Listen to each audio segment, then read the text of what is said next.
Welcome back to the math warriors. आप लोगों को बताना चाहूँगा जो हम लोगों का प्रैक्टिस सेट चल रहा था उसी क्रम में हम लोग आगे की तरफ चलते हैं। ठीक है, चीज़ों को करते हैं बहुत ही अच्छे तरीक़ों से कि किस तरीके से जो पेपर आया हुआ था कुछ सवाल बचे हुए थे, जितने अच्छे सवाल हैं इसी सेट में होंगे। ठीक है, मतलब इस वाले क्लास में होंगे जितने इसके अच्छे सवाल थे तो यही रखेंगे, एक हल्की क्लास एक भारी क्लास। जितने उस टॉपिक के सरल सवाल होंगे उनके झड़े निपटाते चले जाएंगे और इसी तरीके से बेटा प्रैक्टिस सेट हल किए जाने चाहिए। ठीक है, आप ऑनलाइन एसटी भी दे तो हमेशा मैथ हो या रीजनिंग हो, जितने कैलकुलेटिव पोर्शन होते 2 बार में हल करोगे एक्यूरेसी लेवल बढ़ जाएगा। मैं गारंटी दे रहा हूँ इस बात की।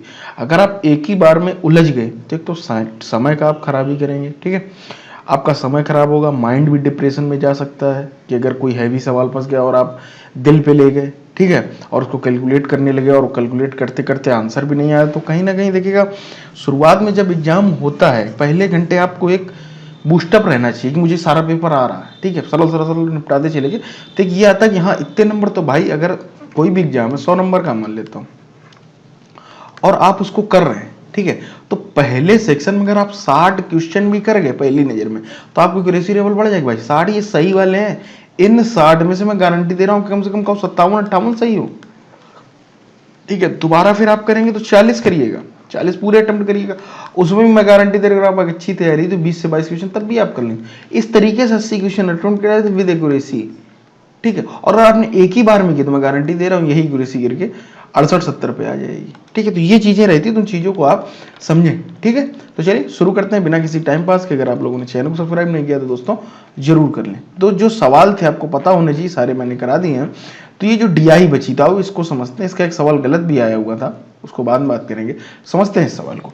मशीन M1 और M2 उत्पाद M1 और M2 स्वतंत्र रूप से या तो उत्पाद P या तो Q का उत्पाद कर सकते हैं। ठीक है भाई साहब, तथा उत्पाद P और उत्पाद Q के एक एक नग के उत्पादन के लिए मशीन M1 और M2 को लगने वाला समय मिनटों की जानकारी नीचे तालिका में दी गई। प्रत्येक मशीन प्रतिदिन केवल भाई साहब 8 घंटे काम करती है, उसने ये बता दिया। ठीक है, प्रत्येक मशीन। तो ये जो सेक्शन है ये उत्पाद का, ठीक है, इस बात को समझ लीजिए। ये P और Q के उत्पाद हैं। ये यहां पर देखिएगा साफ साफ लिखा हुआ एक एक नग, P और Q एक एक नग के उत्पादन के लिए मशीन और M1 और M2 को लगने वाला समय, मतलब P उत्पाद करने में M1 मशीन 10 मिनट लगा रही है। ठीक है, और M2 मशीन P को उत्पाद करने में 8 मिनट लगा रही है। यही तो इसका मतलब हुआ भाई साहब, ऊपर दिया। अब चलते हैं पहले सवाल की तरफ। मशीन एक दिन में उत्पाद के अधिकतम कितने नगों का उत्पादन कर सकती है, यही बोल रहा। अधिकतम कब करेगी कोई चीज, यहां पर समझते हैं आज के पहले सवाल को। ठीक है, कोई भी आप काम करें जब आपकी इफिशियंसी, मेरी बात को समझ लें, इफिशियंसी ज्यादा होगी आपकी। ठीक है ना, मान लीजिए कोई आपसे ज्यादा 2 गुना ज्यादा सक्षम है, अर्थात वो आपसे 2 गुना ज्यादा काम कर रहा। भाई सक्षम है का मतलब क्या है, वो आपसे 2 गुनी स्पीड से काम कर रहा। तो वही यहां पर है। लेकिन एक कॉन्सेप्ट ये होता है जब कोई, मान लीजिए कोई काम है, 100 काम है, ठीक है, आप 10 मिनट में कर रहे हैं। ठीक है, एक आप 10 मिनट में कर रहे हैं और एक 10 मिनट में कर रहे हैं। ठीक है, और कोई दूसरा वही 100 काम 8 मिनट में कर रहा है। दोनों चीजें हैं भाई साहब। अगर कोई काम आप 100 काम को करने में आप 8 मिनट लगा रहे हैं, यही 100 काम करने में 10 मिनट लगा रहा है, तो ये काम ज्यादा करेगा भाई, 10 करेगा, ये काम कम करेगा और ये ज्यादा करेगा। सीधी सीधी बात है, 12 टीचर में 12 पॉइंट कुछ, 2 काम इससे एक्स्ट्रा किए या नहीं किए। क्यों किए, क्योंकि इसको समय कम लग रहा। समय कम लगने का मतलब है कि इसकी इफिशियंसी कहीं ना कहीं ज्यादा होगी। ठीक, इस बात को आप समझिए, यही कॉन्सेप्ट यहां पर यूज होगा। समझाता हूं किस तरीके से। ठीक है, यहां पर जो दिया गया है उसने बोला कि मशीन एक दिन में उत्पाद के अधिकतम कितने नगों का उत्पादन कर सकती है। एक दिन में उत्पाद के, तो P उत्पाद है एक दिन में। ठीक है, सब इसमें से इफिशियंसी M1 मशीन है, M2 मशीन है। इसमें से किसकी समय किसको कम लग रहा, M2 को लग रहा है कि नहीं, 8 मिनट में। अर्थात ये 8 मिनट में भाई साहब एक नग बना रही है। ये 10 मिनट में एक नग बना रहा, सीधा सीधा दिख रहा कि भाई उसको ज्यादा समय लग रहा। तो इसने 8 मिनट में एक नग बनाया। तो प्रत्येक मशीन प्रतिदिन 8 घंटे ही काम करती है। तो 8 घंटे का मतलब क्या हो गया, 8 × 48 480 मिनट। तो 480 मिनट में कितने नग बनाएगी भाई साहब? 60 नग। 848 अर्थात 60 नग। सिंपल सा आंसर आ गया। ठीक, इस बात को आप अच्छे से समझ गए। 400, हाँ ठीक, 848 इतने आपके बन गए, कोई दिक्कत नहीं होगी। ठीक, अब दूसरी बात समझिए। अब ये क्या है? P machine. पी मशीन से हमने निकाल दिया। अब आपको निकाल पी उत्पाद का निकालिए, अब क्यू उत्पाद का निकाल लो। ठीक है, क्यू उत्पाद का आप निकालेंगे तो मशीन एक दिन में, अब ये तो दोनों 6 चेक कर रहे थे, तो किसी से भी निकाल लो तो उससे कोई फर्क नहीं पड़ेगा। 6 मिनट में कितना बनना? 1 नग। तो ये 480 मिनट में कितने बनेंगे? 80 नग। तो एक दिन में वो बोल रहा है कि एक दिन में अधिकतम कितने नगों का उत्पादन हो सकता है? तो 8 6 14 140 नग का उत्पादन हो सकता है। ठीक है, अधिकतम। बात तो समझ रहे हो? न्यूनतम कहते तो 10 वाली स्पीड से लेना पड़ेगा। सिंपल सी बात है यार, उसमें तो कोई कंफ्यूजन होने की जरूरत नहीं। मिनट के हिसाब से चल रही है चीजें। ये 8 मिनट में 1 नग बना रही है M2 मशीन पी उत्पाद का। ये M1 मशीन है 10 मिनट में 1 नग बना रही। सिंपल सी बात। चलते हैं अगले सवाल की ओर। हम लोग अगला सवाल करेंगे, क्वेश्चन नंबर 8। ठीक है, क्वेश्चन नंबर 8 कि पी के 30 नग और क्यू के 25 नग का उत्पादन कम से कम कितने मशीन घंटे लेंगी? देखिए यहां पर नगों का उत्पादन था। ठीक है, मशीन एक उत्पादन अधिकतम कितने नगों का उत्पादन करते हैं जब कम समय लगेगा। अब यहां पर उसने क्या कहा? सवाल वही घूम के देखना, पी के 30 नग और क्यू के 25 नग का उत्पादन करने में कम से कम कितने मशीन घंटे लेगी। कम से कम कितने घंटे लगेंगे? कम से कम किसको घंटे लगेंगे? इसको। भाई 1 नग बनाने में ये 8 मिनट ले रहा है, ये 10 मिनट, तो घंटे भी तो यही ज्यादा बनाएगा ये वाला। तो कम से कम बनाने के लिए हमें 8 का काम करना पड़ेगा। 8 ही से तो काम करने का। अर्थात हमें ये पता चल गया कि 8 मिनट में एक नग बनाने में 8 मिनट लगता है। ठीक है, तो पी के 30 नग हैं तो 30 नग बना दो भाई साहब। कितना आ जाएगा? 240 मिनट। अर्थात कितना हो गया? 4 घंटे। सिंपल सी बात है कि नहीं? दूसरा वो बोल रहा कि क्यू के 25 नग, तो क्यू के 25 नग, अब 25 1 नग बनाने में इन्हें लग रहा 6 मिनट। ठीक है, तो 25 नग बनाने में 150 मिनट। 150 मिनट मतलब 2.5 घंटा हो गए, 2.5 घंटे। तो पूछ रहा कि टोटल कितना समय लगेगा? तो 4 दूसरे 6.5 घंटे लग जाएगा। 6 घंटे 30 मिनट। ठीक है भाई, कोई दिक्कत नहीं। दोनों ही एक जैसे सवाल है। यहां पर नगों का उत्पादन पूछा कितने अधिकतम नगे, तो जब आप मतलब कम समय में काम करेंगे तो ज्यादा नग बनाएंगे। सिंपल सी बात है। आप एक काम 10 मिनट में 1 नग बना रहे, 8 मिनट में 1 नग बना, तो वही बनाएगा। अब उसने फिर कहा कि कम से कम कितनी मशीनें घंटे लगेंगी, तो कम से कम कितने घंटे लगेंगे तो वो हमने बता दिए। ठीक है, सिंपल सी बात है। अब चलते हैं अगले सवाल पर। अगर कंपनी को पी के उत्पाद के 40 नग चाहिए तो उत्पाद क्यू के एक दिन में ज्यादा से ज्यादा कितने नग उत्पादित किए जाए? ये जो सवाल था क्वेश्चन नंबर 9, आप किसी से भी पूछेंगे, आप खुद ट्राई करें, कोई दिक्कत नहीं। इस सवाल क्वेश्चन का आंसर गलत है, पूरा डेटा ही गलत है। ठीक है, इस सवाल को छोड़ देते हैं। सिंपल सी बात है भाई, है ना। चलते हैं अगले सवाल पर। अगला सवाल अगर हम लोग देखें तो कुछ इस तरीके से, पहले इसको हल्का सा रफ कर देते हैं। अगला सवाल दे रखा है आपका, नग वाला तो हो गया। चलते हैं अगले सवाल पर। यहां पर देखते हैं। हाँ, ये सवाल काफी बेहतरीन सवाल है और काफी अच्छा भी है। ठीक है, ये यहां पर ऊपर किस तरीके से हो गया, चित्र ऊपर इधर होना चाहिए तो चित्र इधर। चलिए देखते हैं अगला सवाल। क्वेश्चन नंबर आपका है 10। ठीक है, थोड़ा सा डायग्राम वगैरह गलत था तो उसको मैंने सेट कर दिया, तो अब सही हो गया। ठीक है, पी क्यू आर एस एक आयत है। ठीक है, सिंपल सा ये डायग्राम बना हुआ है, तो इसको बनाते हैं और समझते हैं। पूरा डायग्राम का ही खेल है। ठीक है, ये हो गया पी क्यू आर एस। ठीक है, चित्र ही गलत बना, यहां से बनाते हैं।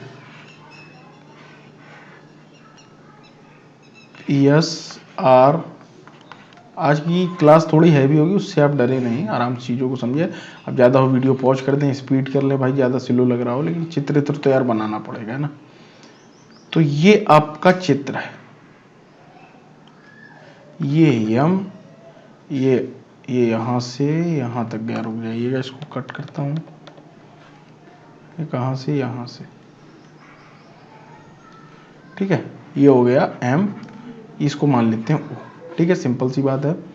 तो अब जब हमने इसको मान लिया तो आप ये बताएं कि किस तरीके से होगा। तो हम लोग सिंपल सा दूसरा कलर लेते हैं। उसने एक चीज दी, पी क्यू आर एक आयत है, आयत का मतलब सिंपल सा आप जान जाओ ये सारे कोण 90 होंगे, तो हमें ये पता चल गया। ठीक, कोई दिक्कत नहीं है। टी एक ऐसा बिंदु है जिसकी पी क्यू से कम दूरी √3, टी से मतलब जो ये दूरी है ये कम से कम दूरी है। ठीक है, इसको बात को समझ ले, √3 क्यू आर है। फिर कहा एम क्यू टी का बिंदु है, एम क्यू टी का बिंदु है क्यू टी, मतलब इसका। ठीक है, कोई दिक्कत नहीं है। एम क्यू टी का बिंदु तो क्यू एम आर का कोण बताइए, क्यू एम आर ये वाला पूछ रहा है। ठीक है, कोई दिक्कत नहीं है। आपको एक चीज बताइए कि पी क्यू अगर 2 है, पी क्यू अगर 2 है तो क्यू आर कितना है, 1 है। सिंपल सी बात है, उसने दे रखी पी क्यू बराबर 2 क्यू आर। फिर उसने कहा कि टी एक ऐसा बिंदु है जिसकी कम से कम दूरी, ये जैसे त्रिभुज है यहाँ पर समझिएगा, इसकी कम से कम दूरी का मतलब यहाँ पर 90। कभी भी इस तरीके की पॉइंट लिखा हो, ये सब जब आप ज्योमेट्री पढ़ते हैं तो इस तरीके की चीजें समझाई जाती हैं कि कम से कम, भाई अगर आप इधर भी बढ़ जाओगे तो एंगल बढ़ जाएगा, इधर बढ़ जाओगे तो कम से कम दूरी होती है वो 90 पर ही होती है किसी शीर्ष से। इस बात को आप समझ ले, किसी शीर्ष से और सामने वाली भुजा पर जो सबसे कम से कम दूरी होती है वो उसका लंब होता है, अर्थात ये 90 हो गया। इस बात को अच्छे से आप समझ लें। अगर ये 90 हो जाता है, ठीक है, और एक चीज उसने दी है कि √3 क्यू आर दी है, तो क्यू आर का मान 1 है भाई साहब, रेशियो वैल्यू चल रही, तो इसका कितना होगा ओटी का, आप मुझे बताएं। √3 होगा, सिंपल सी बात है भाई। पी क्यू से कम दूरी, ये जो दूरी है ये √3 है, ये √3 है, टोटल 2, ये इसको क्या करेगा, ये 2 है। तो एक समबाहु त्रिभुज में प्रॉपर्टीज होती है, मैं आपको बता दूं, समबाहु त्रिभुज की शीर्ष की लंबाई होती है a√3/2, होती है नहीं। अरे भाई समबाहु त्रिभुज का क्षेत्रफल कितना होता है, √3/4a², यही सब तो होता है। ठीक है, तो समबाहु त्रिभुज की भुजाएं होती हैं ए, यहां पर देखिएगा ए, तो ये जो लंबाई होती है शीर्ष की ये होती है a√3/2। अभी ये समबाहु त्रिभुज है नहीं, लेकिन देखना भी कैसे बनेगा। तो ए कितना दिया हुआ, ए मतलब भुजा, तो भुजा ये नीचे वाली कितनी भाई साहब 2, तो 2 गुणा √3/2, अर्थात ये कितना बचेगा √3। सिंपल सी बात है भाई, √3 बचेगा, अर्थात ये √3 हो गया, ये 2 हो गया। तो इस केस में हमेशा ये त्रिभुज समबाहु त्रिभुज होगा, सिंपल से। अर्थात अगर ये समबाहु त्रिभुज हो गया तो ये कोण कितना होगा 60 अंश, 60 अंश, 60 अंश। जिसको ज्योमेट्री आती होगी वही ये सवाल समझ पाएंगे, नहीं समझ पाएंगे। ये 60 हो गए, ये भी 60 हो गए, सिंपल सी बात है। तो 60 ये आयत वाला कितना हो गया 90, 60 90 कितने हो गए 150। मतलब ये वाला जो कोण है हमें पता चल गया टूटा पूरा एम क्यू आर, कोण एम क्यू आर हमें पता चल गया 150 डिग्री। ठीक है, अब ये हमें सिद्ध करना है कि टी क्यू और क्यू आर एक होंगे। तो सिंपल सी बात है भाई, जब ये √3 है, ये इतना हो गया, तो ये पूरी कितनी हो गई 2 हो गई या नहीं, 2 हो गई, सिंपल सी। तो ये भी 2 होगी और ये भी पूरी 2 होगी, हो गई या नहीं। टी क्यू भी तो 2 होगी, 2 होगी अगर समबाहु त्रिभुज है T Q. M T Q का मध्य बिंदु है, अर्थात ये 1 हो गया। अर्थात अब हमारे पास जो त्रिभुज बना, एक आपको दिखाएंगे, यहां पर दिखा देता हूं, एक जो त्रिभुज बन के आया ये वाला, ये ठीक है, ये आर, ये क्यू, ये एम, ये 150 है। ठीक है, ये 1 है, ये 1 है, तो बराबर भुजाओं के सामने भुजा कोण बराबर होती है। तो 150 के बाद कितना बचेगा, 180 से घटाओ कितना होगा 30 डिग्री। तो ये 15 हो, ये 15 आ जाए। अब बताइए, इस तरीके का सवाल भी ज्योमेट्री का आया तो काफी अच्छा सवाल है। ठीक है, कई तरीके हो सकते हैं लेकिन यही बेस्ट है सबसे। बिना आप इसको भाई साहब समबाहु त्रिभुज बनाए सवाल नहीं लगा पाएंगे, सिंपल सी बात। और समबाहु त्रिभुज आपको दिखेगा जब सारी प्रॉपर्टीज, इसमें 2 प्रॉपर्टीज लग रही हैं, समबाहु त्रिभुज की भी और उसकी क्या नाम आयत की भी, दोनों ही प्रॉपर्टीज लग रही, समबाहु त्रिभुज की भी और आयत की, दोनों ही प्रॉपर्टीज जब आप लगाएंगे तब ये सवाल आपसे भाई साहब बड़ा आसानी से हो जाएगा। ठीक, इस बात को अच्छे से समझ लो, अच्छा सवाल है और पूछा गया, इसीलिए मैंने कहा ज्योमेट्री हल्की हल्की पढ़ लो, लेकिन हल्की से भी कहीं ऊपर है। ठीक है, कई सारी प्रॉपर्टीज इसमें लग रही है। अब देखो, एक मध्य बिंदु की प्रॉपर्टीज लग रही, ये सामने वाली भुजा को समद्विभाजित करता, बहुत सारा कुछ लग रहा। तो ये दोनों भुजाएं भी आपस में बराबर होंगी, कई सारे यहाँ पर नियम लग रहे हैं। ठीक है, मुझे तो अब बताने में इतना समय लगा, लेकिन अगर मैं इसको करने बैठूं बहुत जल्दी हो जाएगा। ज्योमेट्री की यही अगर फिगर दे दिया गया, फिगर आपने सही बना लिया तो आप समझ लीजिए सवाल हो गया। ठीक है, ये होता है उसका कॉन्सेप्ट। चलते हैं अगले सवाल पर। अगला सवाल ये वाला भी काफ़ी बेहतरीन है, 425 लीटर। इससे पहले ये सब हो चुके थे, 13, 14, ये सारे सवाल मैंने पिछली वीडियो में करा दिए, ठीक है। अगर जिन लोगों ने नहीं देखे तो वहाँ जाके आराम से देख सकते हैं, ठीक है। ये सारे कुछ करा रखे हैं, जो नहीं हुए उनको मैं करा देता हूँ अभी का भी, ठीक है। ये टिकट वाले भी हो चुके हैं, ये भी प्लेटफॉर्म वाला मैंने करा दिया था, सिंपल सा सवाल था। ये भी हो गया था, ये भी हो गया था, ये हो गया था।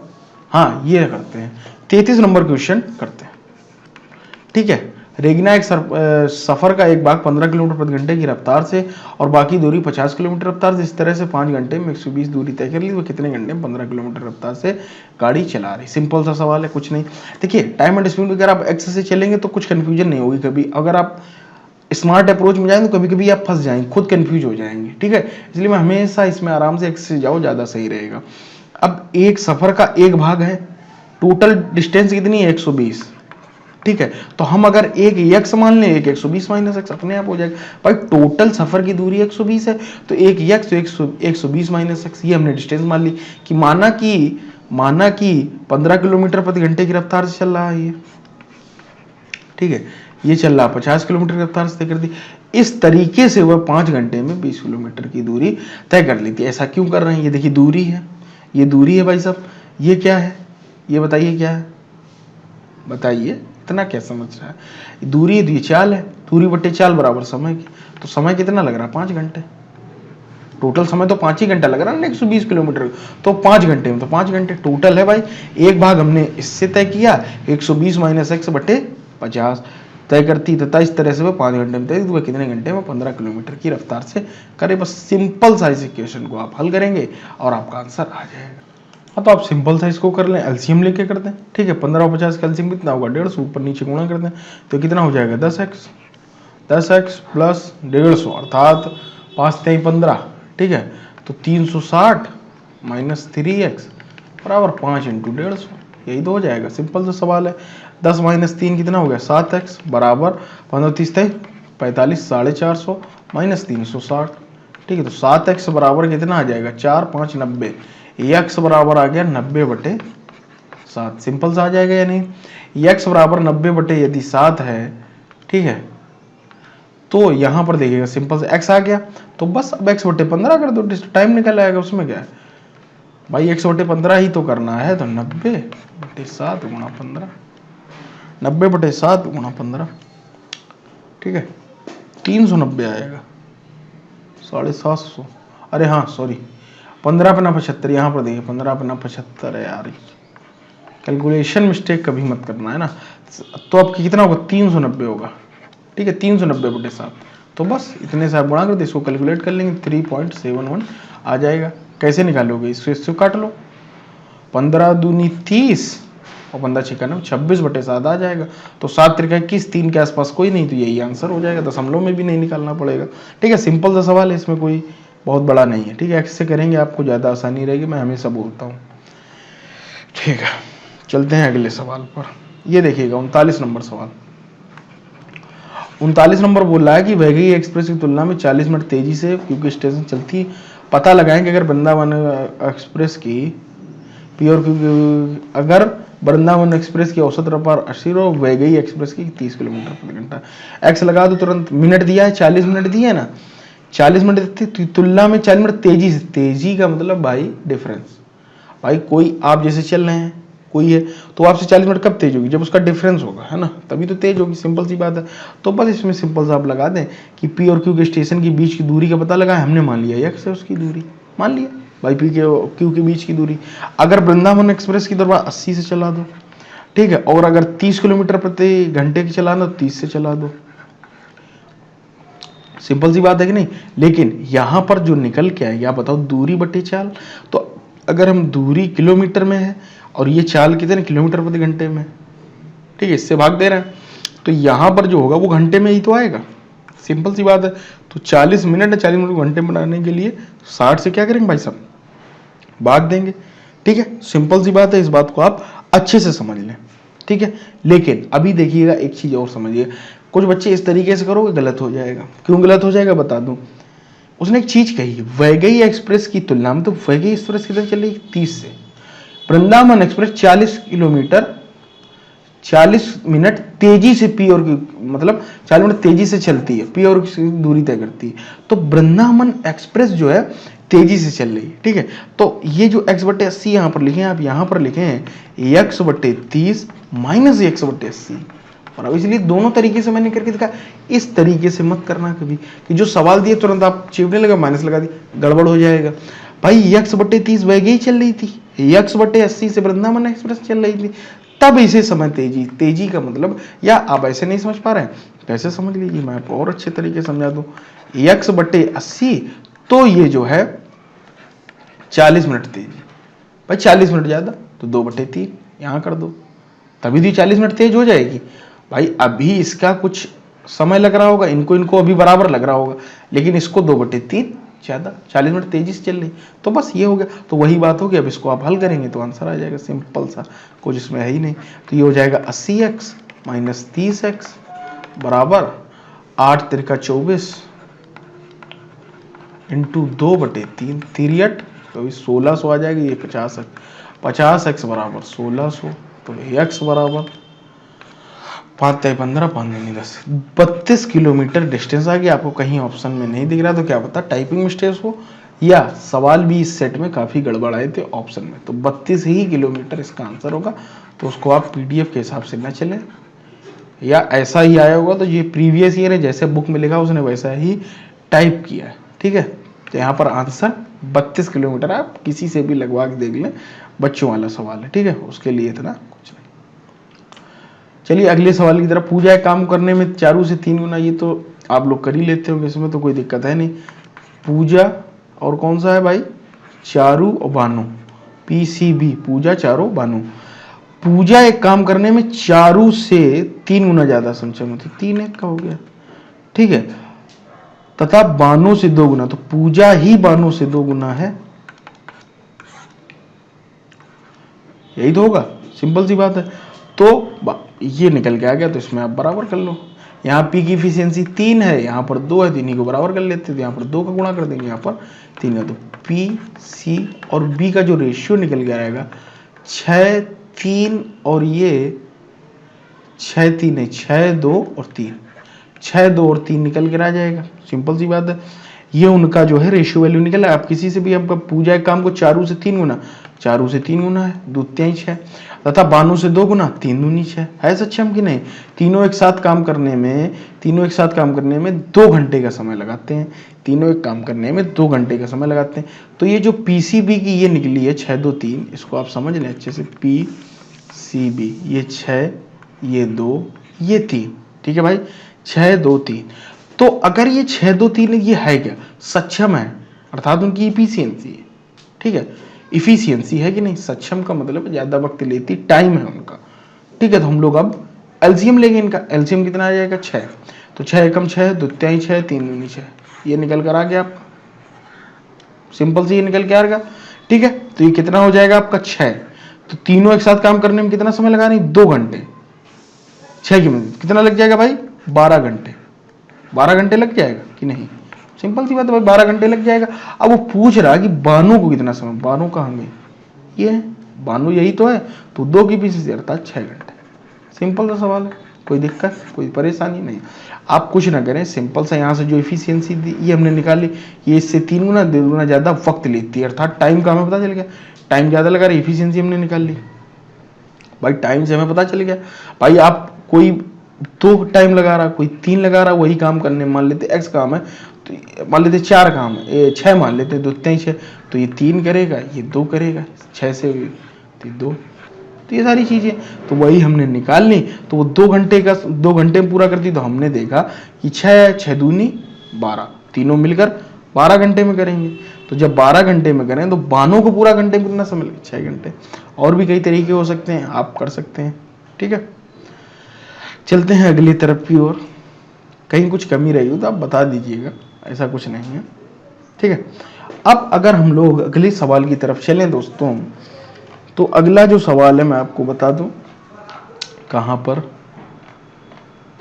और कोई सवाल है बचे हैं अभी, एक तो अभी बचा है, वो बहुत इसमें खतरनाक सवाल आए थे, समझे भाई साहब, 5 से 6 क्वेश्चन बहुत अच्छे आए थे, और इसमें 2 सवाल और आए हैं परम्यूटेशन और कम्युनिकेशन के, ठीक है। अब एक आया सेट का, सेट माने समुच्चय। समुच्चय की मैं अभी कोई भी सवाल आपको नहीं बताऊं, क्योंकि समुच्चय क्यों नहीं बताऊं, क्योंकि आप लोग ये सारी चीजें कंपटीशन में अब नहीं है, ठीक है। अंगणित आप एसएससी के पढ़े जाएगा, कहीं आपको समुच्चय देखने को नहीं मिलेगा, या आपको परम्यूटेशन कम्युनिकेशन ज्यादा नहीं देखने को मिलेगा, तो बच्चों को समझ में नहीं आता है, ठीक है। तो इसके लिए मैं अलग से समुच्चय को विधिवत से एक तरफ से, क्योंकि यूपीएसआई में समुच्चय पूछा जाता है, तो इसकी एक अलग क्लास, ठीक है। और आपका इसकी क्या नाम, परम्यूटेशन क्रमचय संचय की, क्रमचय संचय हुआ, ठीक है, अलग से क्लास दूंगा इसकी, ठीक है, 2 से 3 का। इसको बहुत विद डिटेल आपको चीजें समझानी पड़ेंगी, तब आप ये सवाल लगा पाएंगे। और उसी के साथ में प्रीवियस ईयर के भी क्वेश्चन कराऊंगा, तो आप उसकी कतई टेंशन ना लें, ठीक है भाई। तो उसकी आप टेंशन बिल्कुल भी ना, ये ना सोचें कि सर ने छोड़ दिया। अभी बताऊंगा तो ना तो मैं समझा पाऊंगा ना तुम समझ पाओगे। इतना ही रखते हैं दोस्तों। उम्मीद करता हूँ सारे सवाल आपको मैंने बता दिए, लेकिन एक सवाल रह गया, 425 लीटर के कंटेनर को 112 नंबर। इस सवाल को आप खुद से एफर्ट करिए, ये आया हुआ सवाल है, आप ऑप्शन से लगा के भेजें, चाहे आप देखें आप लोगों का इंटरेस्ट क्या है, बड़े सवालों किस तरीके से आप अप्रोच करते हैं, मैं भी तो देखूं किस तरीके से आप करते हैं चीज़ों को टैकल। ये बड़ा सवाल है, आप इसको यक्स से भी लगाएं, जैसे लगाएं, आंसर बताएं इसका। बाई ऑप्शन भी आप जा सकते हैं, कुछ लोग बाई ऑप्शन जाएंगे, कुछ लोग किसी तरीके से करेंगे, लेकिन ये सवाल आप लगा कर भेजें या कमेंट करें, तो उससे पता चलेगा आप लोग कितना सीरियसली ले रहे हैं चीज़ों को, है ना। या आप टेलीग्राम में भेज सकते हैं, टेलीग्राम का में आपको ये पीडीएफ भी मिल जाएगी, ठीक है।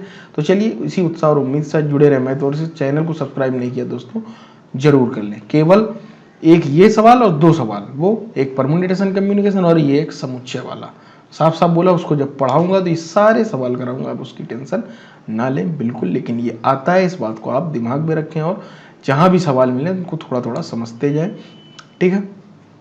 चलिए मिलते हैं अगली